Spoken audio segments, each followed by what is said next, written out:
Welcome to mega TV పక్కా local AP. దేశ భావితరం లవ్ జిహాదీల చేతిలో నాశనమవుతుందని కాకినాడ ఏఈ నూకరాజు కుటుంబం ఆత్మహత్యేందుకు నిదర్శనమని బీజేపీ నాయకుడు సామంచి శ్రీనివాసులు అన్నారు.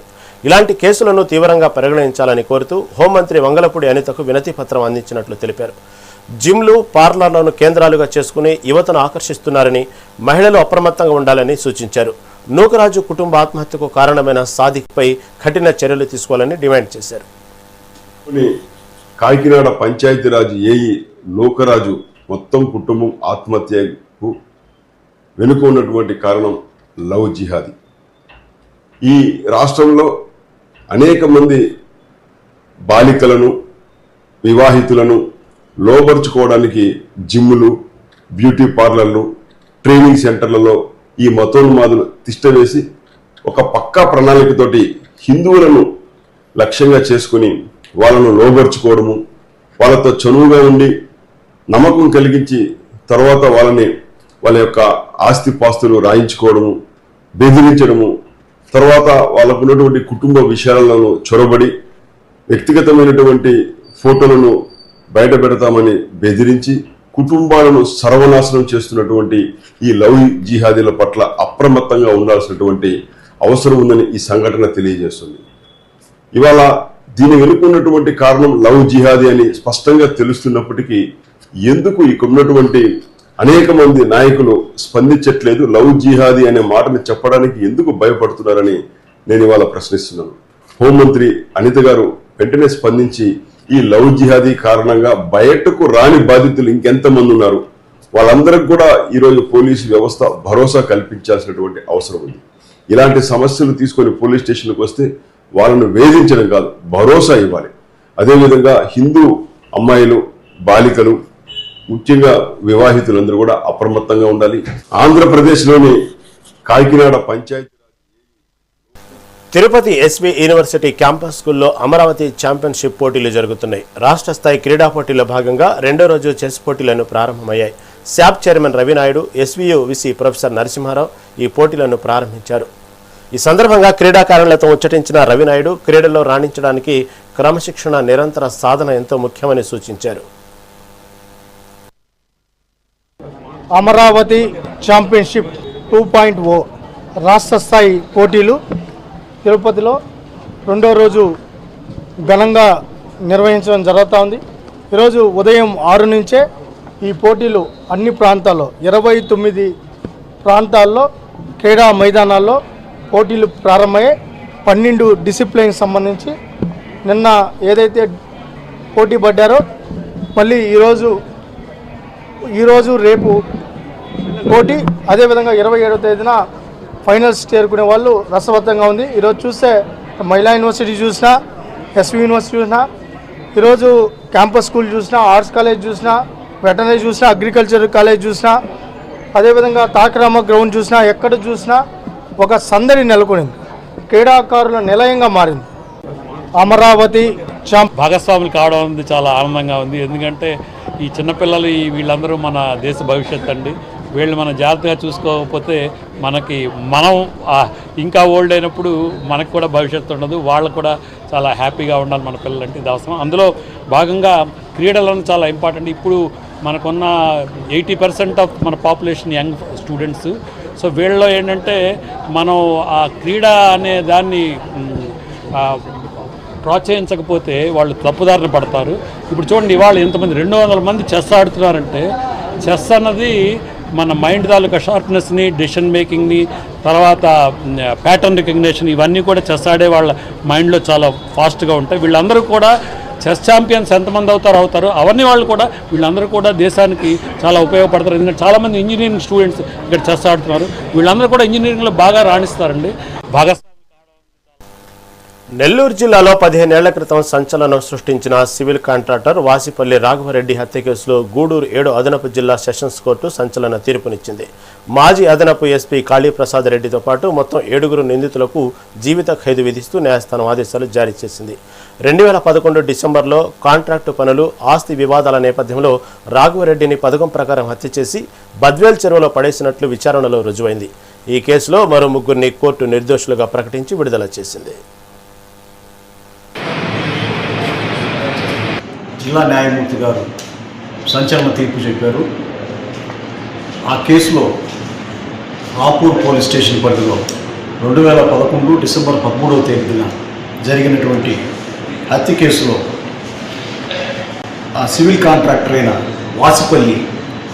వాసిపల్లి రాఘవరెడ్డిని కిడ్నాప్ చేసి అతన్ని హత్య గావించిన దాంట్లో ఆ కేసులో ప్రధాన ముద్దాయి దయాకర్ రెడ్డి మరియు రిటైర్డ్ అడిషనల్ ఎస్పీగా పనిచేసినటువంటి కాళికా ప్రసాద్ రెడ్డి, మోపూర్ కాళికా ప్రసాద్ రెడ్డి అడిషనల్ డిఎస్పీగా పనిచేసినటువంటి A8 గారు, వీళ్ళిద్దరితో పాటు మరికొంతమంది ముద్దాయిలకు ఈరోజు గూడూరు గౌరవ న్యాయస్థానం 7వ అదనపు జిల్లా న్యాయస్థానం ఈరోజు జీవిత ఖైదు విధించడం జరిగినది.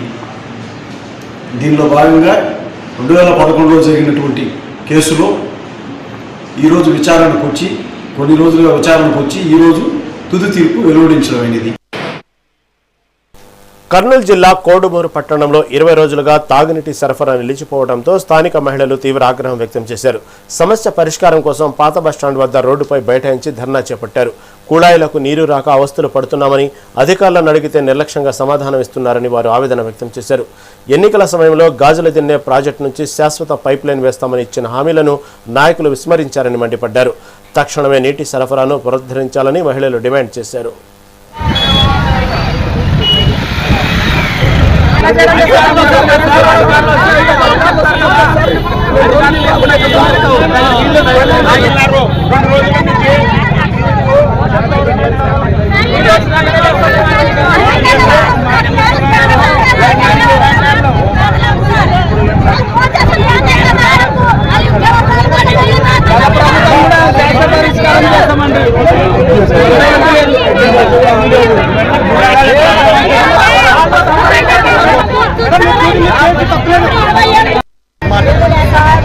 అందరు వినండి సార్ మా బాధ. కర్నూలు జిల్లా కోట్మూరు మండలంలోని గ్రామస్తుల అందరము నీళ్ళ గురించి చాలా బాధపడుతున్నాము. 20 రోజులైంది సార్, మాకు నీళ్ళే రావడం లేదు. అసలు పోసుకోవడానికి లేదు, తాగడానికి లేదు, ఏమిటికి లేవు సార్. మాకు మోటార్లు కూడా లేవు సార్. మాకు నీటి సమస్య చాలా ఉంది. ఏ విధంగా బాధపడాలో తెలియడం లేదు. దయచేసి అందరూ పెద్దలందరూ కలిసి మాకు గాజులు తిన్న నీళ్ళ నీరు నుంచి పైప్ లైన్ వేయించాల్సిందిగా కోరుతున్నాం సార్. పెద్దలందరికీ విన్నపం చేస్తున్నాం సార్, బాధతో చెప్తున్నాము. నేను పుట్టి ఇదే 46 సంవత్సరాలు అయింది సార్. నేను పుట్టి ఇదే ఊర్లోనే పుట్టాను, ఇదే ఊర్లోనే పెళ్లి చేసుకున్నాను. అయినా ఈ ఊరికి కొత్త అసలు పోవడం లేదు. ఏ విధంగా న్యాయం చేస్తారో మీరే దయచేసి చేయండి సార్. మాకు తాగడానికే నీళ్లు లేవు. ఓట్లప్పుడు వచ్చి మాకు నీళ్లు ఇస్తామని చెప్తారు కానీ మాకు ఏ విధంగా న్యాయం చేయడం లేదు. మేము మగ్గాలు వేసుకొని బతికే వాళ్ళం సార్. మేము మగ్గాలు నేతలకే కాలు అన్ని పోయింటాయి. మేము ఏ విధంగా మేము తెచ్చుకోవాలి సార్ బోరింగ్ నీళ్లు. అసలు అందరు వినండి సార్ మా బాధ. కర్నూలు జిల్లా కడప నగర పాలక సంస్థ అభివృద్ధిలో ప్రజలంతా భాగస్వాములు కావాలని కమిషనర్ భవానీ ప్రసాద్ పిలుపునిచ్చారు. పారిశుద్ధ్యం, సురక్షిత తాగునీరు, డ్రైనేజీల నిర్వహణలో పౌరుల సహకారం కీలకమని స్పష్టం చేశారు. ప్రతి శనివారం ప్లాస్టిక్ నిషేధం, చెత్త వేరు చేయడంపై అవగాహన కల్పిస్తున్నామని, ఇళ్ల వ్యర్థాలను వర్మీ కంపోస్టుగా మార్చుకోవాలని సూచించారు. ఏఎన్టీ సంస్థతో కలిసి వేస్ట్ టు ఎనర్జీ ప్రాజెక్టు చేపడుతున్నట్లు తెలిపారు. సమస్యలు ఉంటే వార్డు సచివాలయంలో ఫిర్యాదు చేయవచ్చని, ఇల్లు లేదా ప్లాట్లు కొనే ముందు టౌన్ ప్లానింగ్ అధికారులను సంప్రదించాలని కోరారు. ఎమ్మెల్యే గారు క్లీన్ కడప అనే స్లోగన్ ఇవ్వడం జరిగింది. దీని ద్వారా ఏంది అంటే ప్రతి 3వ శనివారం గౌరవ ముఖ్యమంత్రి గారు ఆ రోజు మొత్తం కూడా పారిశుద్ధ్యం మీద అవగాహన, చైతన్యం కలిగించడానికి రాష్ట్ర వ్యాప్తంగా పర్యటన చేస్తున్నారు. గత శనివారం కూడా అనకాపల్లి పట్టణానికి కూడా వెళ్ళడం జరిగింది. ప్రతి శనివారం ఒక కార్యక్రమాన్ని తీసుకుంటున్నారు. అది ప్లాస్టిక్ మీద అవేర్నెస్ అయితే ఏంది, పార్క్స్ యొక్క అవేర్నెస్ అయితే ఏంది, డ్రైనేజెస్ మీద, అదేవిధంగా సాలిడ్ వేస్ట్ మేనేజ్మెంట్ మీద, ఇంటి నుంచి ఉత్పత్తి అయ్యేటువంటి చెత్తను తడి చెత్త, పొడి చెత్తగా వేరు చేసి తడి చెత్తను కంపోస్ట్గా చేసుకొని, సో దట్ ఇంటి నుంచి వచ్చే చెత్తను బయటికి రాకుండా ఇంట్లోనే దాన్ని ఉపయోగించుకునే విధంగా గౌరవ ముఖ్యమంత్రి గారు కూడా అనేక కార్యక్రమాలు చేపట్టడం జరుగుతూ ఉంది. అదేవిధంగా కడప కార్పొరేషన్ ప్రజలకు కూడా కోరేది, ఒక వారం రోజుల క్రితము మీరు గమనించినట్టయితే పత్రికల్లో అన్నింటిలో కూడా వచ్చింది, సుప్రీంకోర్టు ఒక తీర్పును ఇవ్వడం జరిగింది. ఓ సందర్భంగా SVN భట్ గారు, మన ఆంధ్రప్రదేశ్ వాస్తవ్యులే సుప్రీంకోర్టు జడ్జి గారు, ప్రజల పారిశుద్ధ్యం అనేది కేవలం పురపాలక సంఘంలోని పారిశుద్ధ కార్మికులదే బాధ్యత కాదు, ప్రజల మీద కూడా బాధ్యత ఉంది అని చెప్పి సుప్రీంకోర్టు తీర్పులో కూడా చెప్పారు. దానికి పిల్లలు కూడా భాగస్వాములై స్కౌట్స్, NSS వాళ్ళనే కాకుండా వారి తల్లిదండ్రులను కూడా చైతన్యపరచాలి. చెత్తను ఉత్పత్తి చేయడము కాకుండా వస్తున్నటువంటి వేస్ట్ను సెగ్రిగేట్ చేసి రీయూజ్ చేసుకునే విధంగా, లెస్ వేస్ట్ జనరేట్ అయ్యే విధంగా గౌరవ ఎమ్మెల్యే గారు. వైఎస్ఆర్ కడప జిల్లా పోరుమామిళ్ల మండలం బొప్పాపురం గ్రామంలో దారుణం చోటు చేసుకుంది. బాలయ్య అనే వ్యక్తిపై భార్య లక్ష్మీదేవి, కుమార్తె కృష్ణకుమారి కిరాతకంగా దాడి చేశారు. ఘటనలో తీవ్ర గాయాలు కావడంతో అపస్మారక స్థితిలోకి వెళ్లిన అతడిని బంధువులు మొదట పోరుమామిళ్ల, ఆపై కడప రిమ్స్కు తరలించారు. అనంతరం మెరుగైన వైద్యం కోసం హైదరాబాద్లోని ప్రైవేట్ ఆసుపత్రికి తరలించగా చికిత్స పొందుతూ మృతి చెందాడు. మృతదేహాన్ని పోరుమామిళ్ల ప్రభుత్వ ఆసుపత్రికి తరలించి పోలీసులు కేసు నమోదు చేసి దర్యాప్తు చేస్తున్నారు.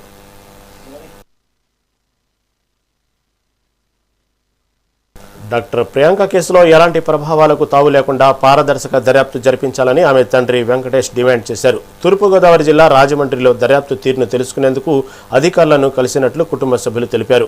ప్రియాంకను కారుతో పలుమార్లు ఢీకొట్టి హత్య చేశారని, ఆధారాలు, అనుమానాలను పోలీసుల దృష్టికి తీసుకెళ్లామని ఆవేదన వ్యక్తం చేశారు. నిందితులకు చట్ట ప్రకారం కఠిన శిక్ష పడేలా చర్యలు తీసుకోవాలని వారు కోరారు. తమ కూతురికి న్యాయం జరగకపోతే వైద్య విద్యార్థులు, నాయకులతో కలిసి ప్రమాదం జరిగిన చోటే పెద్ద ఎత్తున ఆందోళన చేపడతామని హెచ్చరించారు. నమస్కారం, నా పేరు Durga Ramesh, all India viewers federation జాతీయ అధ్యక్షుడిని. ఏదైతే డాక్టర్ ప్రియాంక యాక్సిడెంట్ చేసి రాజమండ్రిలో చంపేసిన ఉదంతం ఉందో దీని మీద ఆ కుటుంబానికి న్యాయం చేయాలి. ఎవరైతే యాక్సిడెంట్ చేసి చంపేసిన వ్యక్తులు ఉన్నారో ఆ నిందితుల్ని కఠినంగా శిక్షించాలని చెప్పి ఆల్ ఇండియా వ్యూవర్స్ ఫెడరేషన్ తరఫున, అలాగే 18 చేనేత కుల సంఘాల తరఫున మేము ఈరోజు పోలీసు వారిని కలిసి ఏదైతే ఆ కుటుంబానికి అనుమానాలు ఉన్నాయో ఆ అనుమానాలన్నీ నివృత్తి చేసుకోవడం కోసం, అలాగే కేసు ఏ విధంగా అయితే కొన్ని లోపాలు కనపడతా ఉన్నాయో ఆ లోపాలను సరిదిద్దుకోమని చెప్పడం కోసం ఈరోజు మేము పోలీస్ స్టేషన్కి రావడం జరిగింది. దానికి పోలీస్ సిబ్బంది వారు, అధికారులందరూ కూడా మాకు వివరణ ఇచ్చారు. కొంత టైం కూడా అడిగారు వాళ్ళు కొన్ని సరిదిద్దుకోవడానికి. ఆ టైంని మేము వాళ్ళకి ఇస్తూ ఈ కేసుని పటిష్టంగా ఎక్కడా కూడా ఏ విధమైన రాజకీయ ఒత్తిళ్లకు లొంగకుండా ఈ కేసును దర్యాప్తు చేసి నిందితులకు కఠినంగా శిక్ష పడాలని చెప్పి మేము డిమాండ్ చేస్తా ఉన్నాం. కేసు నీరు గారకుండా, ఎవరి ప్రమేయము, ఎవరి ఇన్ఫ్లుయెన్స్ లేకుండా ఉన్నది ఉన్నట్టుగా ఖచ్చితంగా దీన్ని ట్రాన్స్పరెంట్గా ఇన్వెస్టిగేట్ చేసి దోషులకు కఠినమైన శిక్షలు పడాలని చెప్పి మేము కోరినాము. ఈ విషయమై మేము కొన్ని అనుమానాలు, ఎక్కడెక్కడ ఆధారాలు కలెక్ట్ చేయాల్సిన విషయాన్ని వాళ్ళ దృష్టికి తెస్తూ మా డిమాండ్స్ రాసిచ్చాము. ఇన్వెస్టిగేషన్ చేసి ఖచ్చితంగా దీనికి న్యాయం చేస్తామని చెప్పి వాళ్ళు కూడా మాట ఇచ్చారు. ఎక్కడ పొరపాటు లేకుండా, ఎవరి ఇన్ఫ్లుయెన్స్ లేకుండా, ఎక్కడ అన్యాయం జరగకుండా మా అమ్మాయికి న్యాయం చేస్తారని మేము కోరుకుంటున్నాం. సార్, అది కేసు ఇప్పుడు దర్యాప్తులో ఉంది కాబట్టి ఆ విషయము ఇప్పుడే ఇప్పుడు ఇన్వెస్టిగేషన్ ప్రాపర్గా జరుగుతుందని చెప్పారండి. ప్రాపర్గా జరుగుతుంది. సాటిస్ఫై అంటే సార్, ఇప్పుడు దీనికి సంబంధించి ఇంకా ఏదైనా డౌట్ ఉంటే ప్రాపర్గా జరగకుంటే మేము మళ్ళీ వస్తామండి. వాళ్ళు ఖచ్చితంగా ఇన్సిడెంట్ జరిగినప్పుడు వాళ్ళ ప్రాంతంలోనే జరిగింది కాబట్టి కట్టసి కోసమైనా సరే కనీసం వాళ్ళు నివాళులు అర్పించాల్సి ఉండే. వాళ్ళు దాన్ని కూడా విస్మరించి ఇది చేసినారు కాబట్టి మేము వాళ్ళపైన కూడా కంప్లైంట్ ఇవ్వడం జరిగింది. లైక్ ఆ కోణంలో కూడా ఆలోచించండి. ఎందుకంటే ఇన్సిడెంట్ జరిగింది వాళ్ళ ప్రాంతంలోనే జరిగింది. అక్కడ వాళ్ళ సెక్యూరిటీ సిబ్బంది కూడా ఉంది. ఎక్కువ ప్రమాదం ఇచ్చినాం సార్, ఇప్పుడు అది కూడా ఇచ్చినాం మేము. నమస్కారం.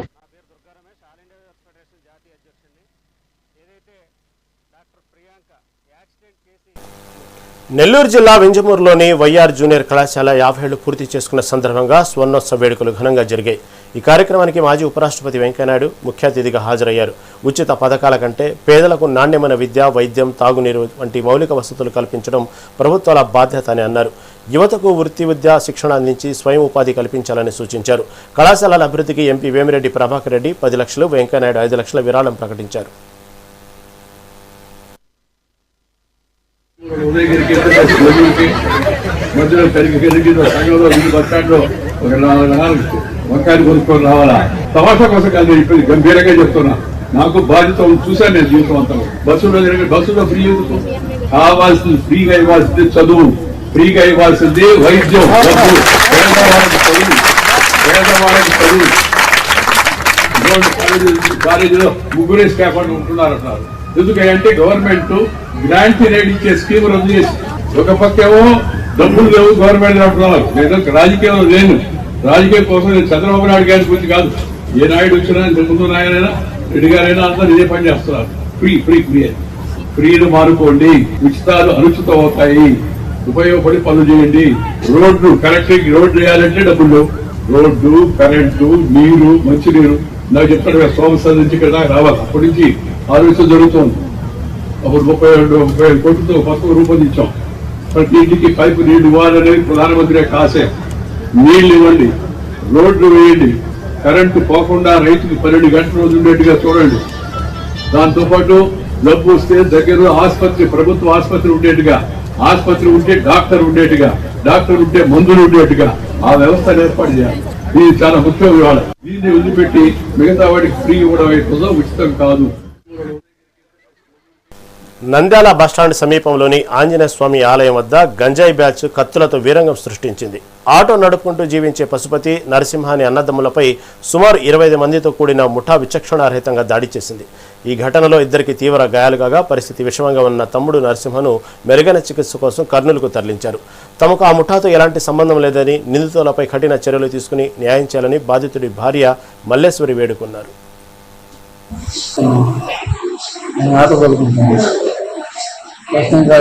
పని కొడుకుంటుంటే కొంతమంది మా ఏరియా కుటుంబాల్లో ఎదురు చేసి అటాక్ చేసాం. ఏంటిది ఏం కథ అని తెలియకుండా అటాక్ చేసాం. గంజాలు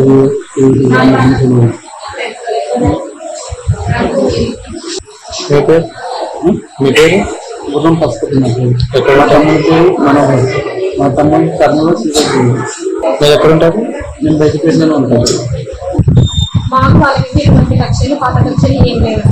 నైట్ ఇంట్లో నుంచి 10 గంటలకి బండికి పోయినాడు. అందులోకి వాళ్ళు చూసుకొని వాళ్ళు స్కెచ్ చేసుకొని మా ఆయన మా మళ్ళీ ఇద్దరు కలిసి అడిగి చేసినారు. ఒంటరిగా చూసుకున్నాను. ఇప్పుడు మా మళ్ళీ ఏమో సీరియస్ అయిపోయింది. నా భర్తకి మెట్టు పడుతుంది. నేనేమో నా బుద్ధి ఏమైనా జరిగినా వాళ్ళకే సంబంధం, నాకు నా కుటుంబానికి ఏం జరిగినా ప్రతి వాళ్ళకే సంబంధం. మాకు న్యాయం రాత్రి పోలీసులు వచ్చినారు. ఎటువంటిది ఏం జరగదు, మాకు న్యాయం చేయాల్సిందే. నా పేరు మల్లేశ్వరి, నేను పశుపతి కార్యాలయం. మా మరిదికి ఇప్పుడు సీరియస్ ఉంది. అతనికి ఏమైనా జరిగింది ఇప్పుడు ఎవరు ఏం చెప్తారు? మా మరిది కర్నూలు హాస్పిటల్కి రాసిచ్చారు. అక్కడ పేరు మనోహర్. పర్యావరణ పరిరక్షణలో భాగంగా శ్రీశైల క్షేత్ర పరిధిలో విస్తృతంగా మొక్కలు నాటాలని నిర్ణయించినట్లు ధర్మకర్తల మండలి అధ్యక్షులు పోతుగుంట రమేష్ నాయుడు తెలిపారు. వర్షాకాలం ముగిసేలోగా 5,000 మొక్కలు నాటడమే లక్ష్యంగా పెట్టుకున్నామన్నారు. స్థానిక జడ్పీ ఉన్నత పాఠశాల సమీపంలో ఈవో శ్రీనివాసరావు పాలక మండలి సభ్యులతో కలిసి ఆయన మొక్కలు నాటారు. ఉద్యానవనాలు, ఖాళీ స్థలాలు, వలయ రహదారికి ఇరువైపుల సుందరీకరణ, నీడనిచ్చే దేవతా వృక్షాలను నాటి వాటికి ట్రీ గార్డ్స్ ఏర్పాటు చేస్తామని చెప్పారు. కార్యక్రమం ప్రారంభానికి ముందు సంప్రదాయబద్ధంగా గణపతి పూజ, వృక్ష పూజలు నిర్వహించారు.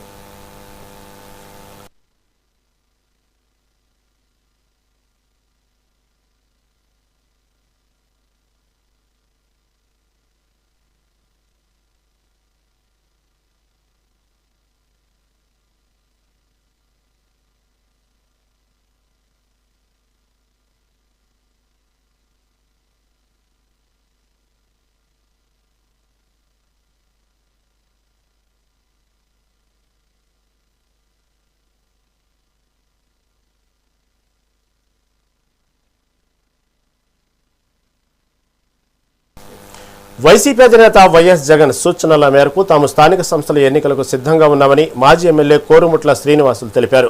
కూటమి నేతలు ఎన్నికల సమయంలో ఆకాశమే హద్దు అన్నట్లు అనేక హామీలు ఇచ్చి చివరకు ప్రజలకు గుండు సున్నా పెట్టారని ఆయన విమర్శించారు. కూటమి ప్రభుత్వ వైఫల్యాలను, ఇచ్చిన హామీలను అమలు చేయకుండా ప్రజలకు చేసిన వెన్నుపోటును విస్తృతంగా ప్రజల్లోకి తీసుకెళ్లి వివరిస్తామని స్పష్టం చేశారు.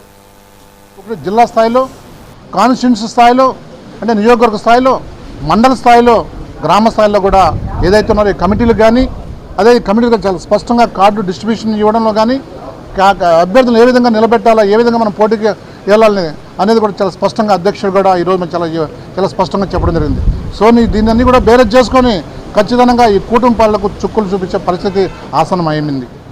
ఎందుకంటే ఈరోజు ప్రజలు మొత్తం టోటల్గా దగా చేసి వెన్నుపోటు పాలన అందించిన ఘనత ఈరోజు కూటమి పాలనది. ఈ దిశగానే ప్రజలకు వెళ్ళాలా, కార్యకర్తలకు అండగా ఉండాలా. ఈరోజు మన పార్టీ మళ్ళీ 2.5 సంవత్సరం ఏకదటగా ప్రభుత్వ లోపాలను ఎత్తి చూపి ఈరోజు ప్రజల ముందులో దోషపెట్టే కార్యక్రమం కూడా ఈరోజు వైఎస్ఆర్సీ పార్టీ చేసిందంటే ఖచ్చితంగా ఈరోజు జనాల్లో జగన్మోహన్ రెడ్డి పైన ఉన్న అభిమానం, ఆయన పైన నమ్మకం అనేది కూడా ఈరోజు క్లియర్గా తెలిసింది. మళ్ళీ జగన్మోహన్ రెడ్డి పాలన ఆయన పైన ఏదైతే ఉందో ఆ నమ్మకము యొక్క భరోసా మళ్ళీ ప్రజలు కూడా వెయిట్ చేస్తున్నారనే ఉద్దేశంతోనే కూడా ఈరోజు కూడా ఈరోజు స్పష్టంగా జరిపింది. అందుకే ప్రజల్లోకి వెళ్తున్నాం. ప్రజల్లోకి ఆల్రెడీ ప్రజల్లో వైఎస్ఆర్సీపీ ఉంది. ఇంకా ముందు కూడా స్థానిక సమస్యలు జరిగే సమరానికి అందరూ కూడా ఉత్సాహపరిచి ఎలక్షన్లో విజయవంతంగా మేము ఫలితాలు అందించాలని కూడా రాష్ట్ర ప్రజలు కూడా మేము కోరుతున్నాం. స్థానిక సంస్థల ఎన్నికల సమరానికి సిద్ధంగా ఉండాలని వైఎస్ జగన్ దిశానిర్దేశం చేశారని మాజీ ఎమ్మెల్యే కరణం ధర్మశ్రీ తెలిపారు. కూటమి ప్రభుత్వం యువత, ఆడబిడ్డలు, రైతుల సమస్యలను గాలికొదిలేసి మోసం చేసిందని మండిపడ్డారు. హామీలను విస్మరించి వెన్నుపోటు పొడిచిన కూటమి ప్రభుత్వ వైఫల్యాలను క్షేత్రస్థాయిలో ప్రజల్లోకి బలంగా తీసుకెళ్తామని స్పష్టం చేశారు. ఎమ్మెల్యేలు కానీ ఎమ్మెల్యే అభ్యర్థులుగా ఉన్నటువంటి మా అందరికి కూడా ప్రతిదీ కూడా వివరించడం జరిగింది. ఈ వెన్నుపోటు పార్టీ అయినటువంటి కూటమి వెన్నుపోటు పాలన ఎంత దారుణంగా ఉందో, ఏ విధంగా యువతకి వెన్నుపోటు పొడిచి నిరుద్యోగ వృత్తి ఇస్తానని చెప్పి ఇవ్వలేనటువంటి పరిస్థితి ఉందో, 18 సంవత్సరాలు దాటినటువంటి ఆడబిడ్డనిది అని చెప్పి 18 సంవత్సరాలు దాటినటువంటి వాళ్ళకి వెన్నుపోటు ఏ విధంగా పొడిచారో, 50 సంవత్సరాలు దాటినటువంటి వాళ్ళకి 48,000 అంటే నెలకి 4,000 చొప్పున ఇస్తానని, పెన్షన్ ఇస్తానని ఏ విధంగా మోసం చేశారో, అలాగే రైతాంగానికి రైతులకి వెన్నుపోటు ఏ విధంగా పొడిచారో గిట్టుబాటు ధర లేకున్నా, అలాగే మహిళా తల్లులందరికీ కూడా సంవత్సరానికి 4 సిలిండర్లు ఇస్తానని ఇవ్వకున్నా ఈ 2 సంవత్సరాల్లో కూడా 1 సిలిండర్కే పరిమితం చేసి మిగిలిన సిలిండర్లు ఇవ్వకున్నా ఏ విధంగా వెన్నుపోటు పొడిచారో అన్నీ కూడా క్షేత్రస్థాయికి అక్కడ నియోజకవర్గ స్థాయిలోను, అలాగే జిల్లా స్థాయిలోను, అలాగే మండల స్థాయిలోను, గ్రామ స్థాయిలోను కూడా ప్రజల్లోకి తీసుకెళ్లాలనేది మా నాయకులు వైఎస్ జగన్మోహన్ రెడ్డి గారు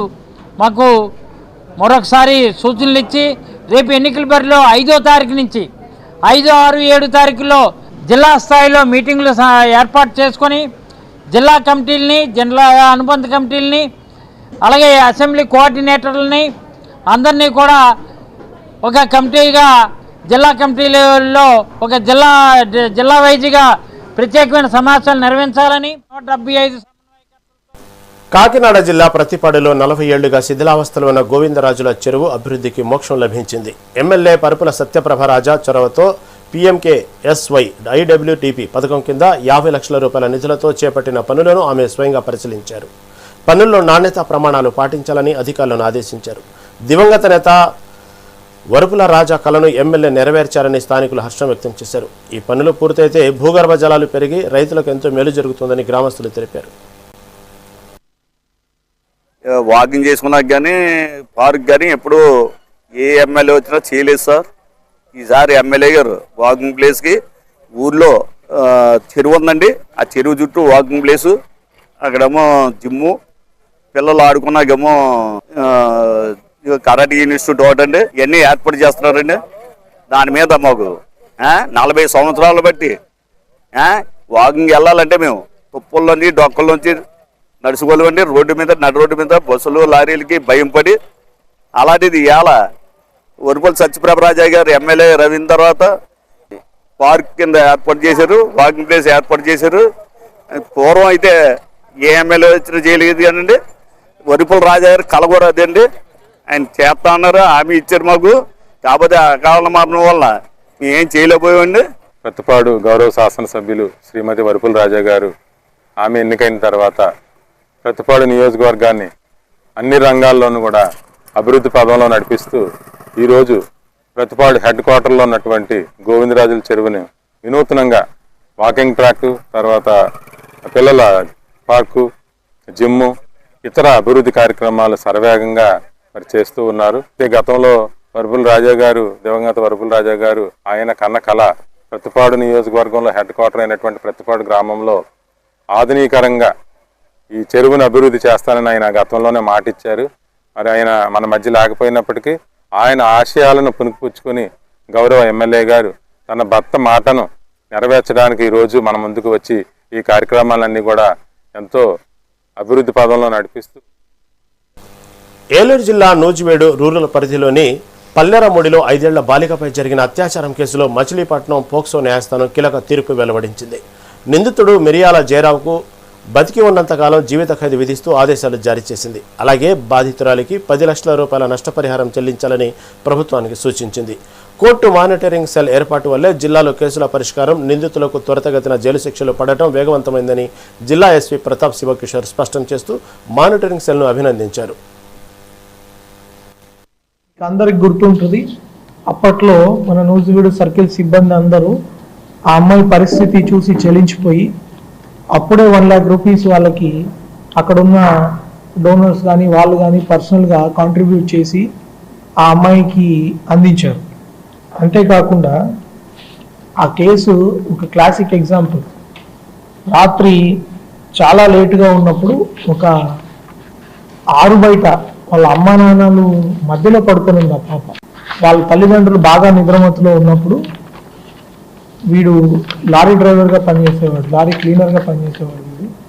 వీడికి ఆల్రెడీ రెంట చింతల్లో ఇలాగే ఒక 7 ఏళ్ల పాపని అన్యాయం చేస్తున్నాడు. దానికి వాడు కేసులో కట్టి అరెస్ట్ అయ్యి ఛార్జ్షీట్ అయ్యి వాడు ట్రయల్కి అటెండ్ అవుతున్నాడు. అయినా కూడా మళ్ళీ ఎక్కడో లారీల్లో పనిచేస్తారు కదా, ఏదో ఊరికి వెళ్ళిపోతారు.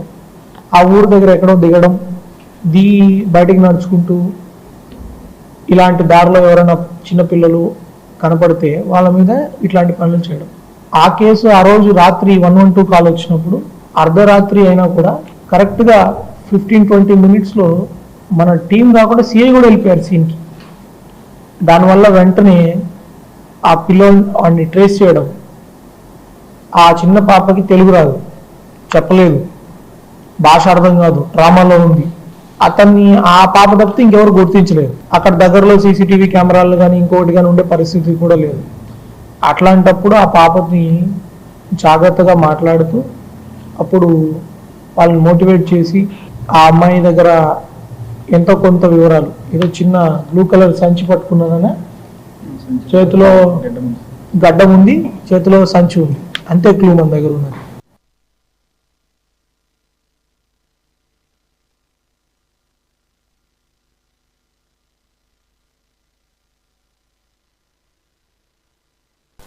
కర్నూలు జిల్లా బీసీ భవన్లో బీపీ మండల్ జయంతి సందర్భంగా జాతీయ బీసీ సంక్షేమ సంఘం రాష్ట్ర అధ్యక్షుడు నాగేశ్వరరావు యాదవ్ నివాళులర్పించారు. అనంతరం ఆయన మాట్లాడుతూ మాజీ మంత్రి జోగి రమేష్ బీసీ కార్డు వాడుకోవడంపై తీవ్ర ఆగ్రహం వ్యక్తం చేశారు. గత ప్రభుత్వంలో బీసీలకు అన్యాయం జరిగినప్పుడు స్పందించని జోగి రమేష్ ఇప్పుడు తన కుటుంబ వ్యవహారాన్ని బీసీలకు ఆపాదించడం సరికాదన్నారు. గతంలో బీసీ రిజర్వేషన్లు తగ్గించినప్పుడు ఆయనకు బీసీలు గుర్తుకు రాలేదని ప్రశ్నించారు. కూటమి ప్రభుత్వంలోనే బీసీలకు సరైన ప్రాధాన్యత దక్కుతుందని పేర్కొన్నారు. గౌడ్ చెల్లెల్ని అసభ్యంగా మాట్లాడుతున్నందుకు దండించినందుకు అమర్నాథ్ గౌడ్ని నీచంగా అతి కిరాతకంగా హత్య చేసినప్పుడు నీకు కనపడలేదా బీసీ కార్డ్? ఈరోజు నీవు చేసిన అవినీతి కార్యక్రమాలు, నీ కుటుంబంలో వచ్చిన కలహాలు, దానివల్ల నువ్వు జైలుకి వెళ్తే దాన్ని తెలుగుదేశం పార్టీ ఇంకొక నాయకుల మీదనో ఇంకొకరి మీదనో మరి నువ్వు నెపం వేసి బీసీ కార్డు ఉపయోగించి మాట్లాడడం అనేది నీకు సిగ్గుందా అని సూటిగా ప్రశ్నిస్తా ఉన్నాం. అయ్యా, ఈరోజు కూటమి ప్రభుత్వంలో 34% స్థానిక సంస్థలను డిక్లేర్ చేశారు. మరి రక్షణ చట్టాన్ని ఇవ్వడానికి పూనుకున్నారు. ఎక్కడైతే నామినేటెడ్ పదవుల్లో సమాన భాగస్వామ్యాన్ని కల్పించడానికి ప్రయత్నం చేస్తా ఉన్నారు.